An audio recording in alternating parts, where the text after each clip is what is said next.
Hello everybody! 6,000 subscriber special, where I answer the questions that you put to me in a video which no longer exists. I got a big response. I got like 170 questions asked to me, so I'm going to record this in little chunks, bite-sized 10-minute chunks, just to recharge my batteries between answering question sessions, so I'm not completely knackered by the end of it. I know I said I wouldn't record this hungover one Sunday morning, and I'm not. I'm recording it hungover one Saturday morning. Just this little bit anyway, but I figured I should get started on this so I can start uploading it when I get 6,000 subscribers. And yeah, you're just gonna have to watch my big V. This is more of a let's listen rather than you don't have to watch this video, because I mean this is it. This is all you're gonna see, the big V.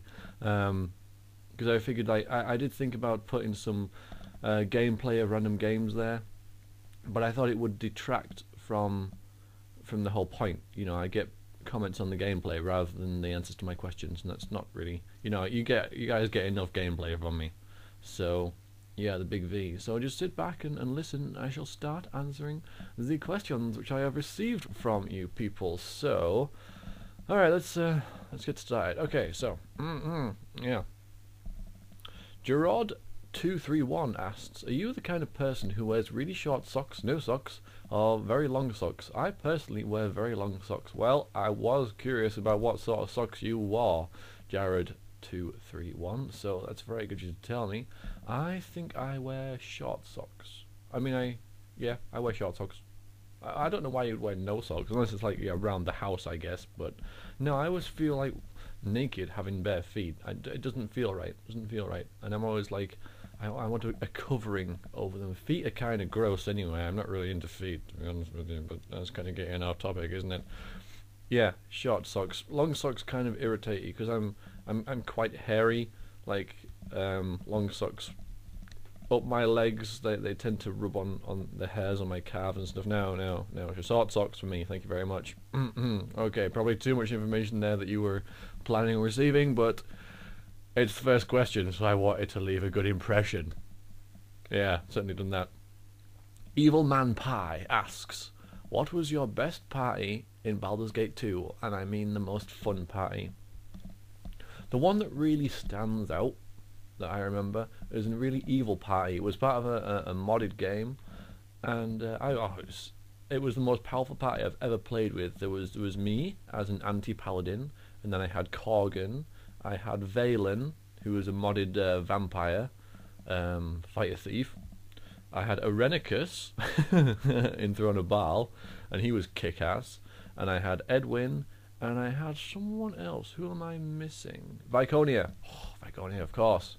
Viconia.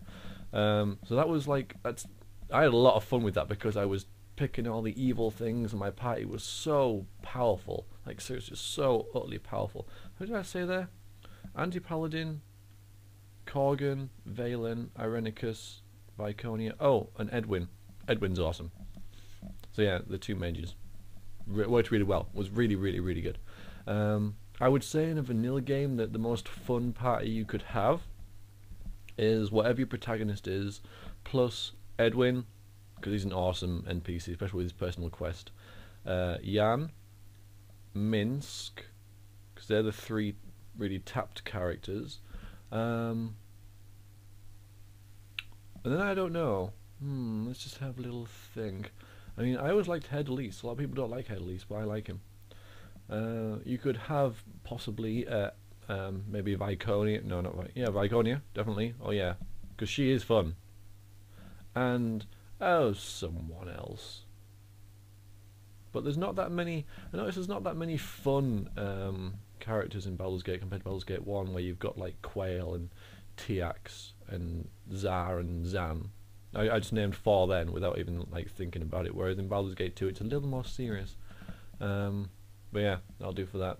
Alright, Blue Moon Hearts asks, pulls or ooh going to do Shivering Isles? Pulls CS, pulls CS, pulls CS. No, I'm not going to do Shivering Isles. I'm guessing that's part of my Oblivion LP. No, he's not going to go there. Doesn't exist. Not there. No. Sorry, it's not part of the tale, of the story that I have planned for him. So no. Oh boy. Prodig. Half of these letters are capitalized and half of them aren't, and it doesn't make a lot of sense anyway. But you know who you are. Prodigteme or something.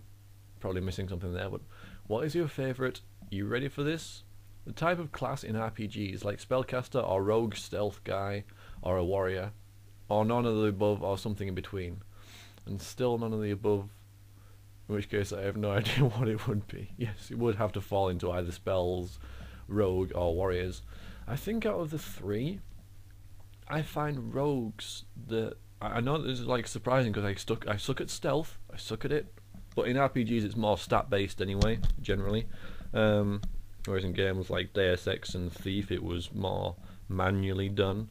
But yeah, I like rogues because they tend to be like, I don't want to just be a warrior normally because that's like one-dimensional a lot of the time. You know, generally speaking, a warrior is just like, that's what he does. He's a warrior. And spellcasters are a little bit weak and feeble. You know. So I like a roguey stealth guy because they can pack a punch and they have lots of neat tools and they're often really fun to play because they have lots of different abilities, like in Neverwinter Nights. I'm really enjoying playing a rogue in that because they seem to be like par warrior as well, so that's quite neat. So yeah, out of spellcaster, rogue, or warrior, I would pick rogue. But they're all fun in their own ways. But if I had to pick one, I would pick the rogue. How are we doing for time here? Oh, loads of time, another 3 minutes. Okay. Stoneman640 asks, do you have a Minecraft server? And if so, would you mind if I play? I know it sounds a little stalkerish, but you seem intelligent, unlike most people I play with, and think it would be fun to play with you. Well, you're quite correct. It would be fun to play with me if I had a Minecraft server, which I don't. And I'm never really likely to, because I never really got the Minecraft thing. I never really got it. I mean, I have the game. I played it very sporadically. I haven't played it in a very long time. A couple of months really. The main thing that put me off playing a multiplayer was servers always got wiped. Like I'd make a brilliant, awesome thing, and then the server would go down. That would be it. So, you know, gone, finished. And that really put me off playing. So, yeah, I found it pretty pointless because all that I did in the game was just vanished without a trace. That's it. And the single player I never got either because what do you do in it? I don't know. I just don't see the point in the game. I'm sorry, I just don't. It was a fun game, but and I hop on it occasionally and I go to different servers, but no, and I don't have a Minecraft server. But if I did, you'd be quite welcome. John Zoidberg asks, how would you describe your physique? Which is an odd question, weird question. Not the weirdest question I've had though, but why would you ask that? But anyway, okay, fine. I would describe my physique as, well, I guess you have the stereotypes, don't you? You have like curvy and well built and athletic and slim and average. I would go for slim, but I'm quite toned as well because I do, like, you know, go to the gym and stuff, do a lot of cardio work. So I'm not big at all, but I'm pretty toned and yeah. So, you know, I'm slim and toned, I guess you could say. That's what I'm going to answer as, slim and toned. One more question. Will we see you do some more emulator LPs? Most importantly, Zelda: A Link to the Past, and that's by, I really shouldn't say these names, I'm going to be terrible. Azkaladz. Atzlactlatz. You know who you are. I'm so sorry. Well, I did Golden Axe. That was on an emulator. But I can't think of any others. I mean, okay, Zelda: A Link to the Past, but I was never that big into Zelda, honestly. I mean, I played Ocarina of Time, but apparently it's horrible to play on an emulator with the keyboard. You know, you need the N64 controller for it. I wouldn't really bet on it, but I wouldn't say no either. Emulator LPs. I mean, plenty of people do them. They're not really my thing. So I wanted to get Golden Axe out there because that was a golden oldie from my childhood. I got those out, apart from 3, which I couldn't find on my emulator, but Kokoski and Necroscope did that, so I didn't really feel the need to do it. So I did the first, second, and Return of Death Adder games. But other emulators, yeah, see, I was looking through them and I couldn't really find another game that I really wanted to play. But maybe if the mood takes me, someday I might do some more emulator LPs. Zelda: A Link to the Past? Well, it will, possibly, but it'd have to be blind because I've never played it before, ever. Alright, that's the first video of my Q&A session. We got through about 6 questions, something. That only leaves a couple hundred more to go. Christ. Alright, see you next video.